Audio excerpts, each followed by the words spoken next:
Hello everyone, good morning. আজকে না সকাল সকাল ঘুম থেকে উঠে পড়েছি, তো তারপর ফ্রেশ হয়ে রেডি হয়ে নিয়েছি, যাচ্ছি এখন সাইকেলটাকে নিয়ে বাজারে। কারণ আজকে না নীল ষষ্ঠীর পূজা রয়েছে, আর নীল ষষ্ঠীর পূজাতে আমি না আজকের বাড়িতেই পূজা করব, বাইরে যাব না পূজা করতে।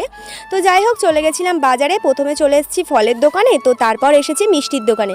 আজকে না ফল মিষ্টির দোকানে কিন্তু বেশ আর কি লম্বা বড় সড়ো লাইন রয়েছে, জানো তো, যেহেতু সবাই আজকের দিনে পূজা করবে, তো সবাইয়ের তো ফল মিষ্টির প্রয়োজন, ওই জন্য ভিড়টাও বেশ ভালো। তো বাড়িতে চলে এসেছি, বাড়িতে আসার পরে এখন যাচ্ছি বেলপাতা তুলতে। একটা কাকাদের বাগানে এসেছি, কারণ কাকাদের বাগানে না একটা ছোট্ট বেল গাছ রয়েছে, কিন্তু সেই গাছে না বেলও হয়েছিল।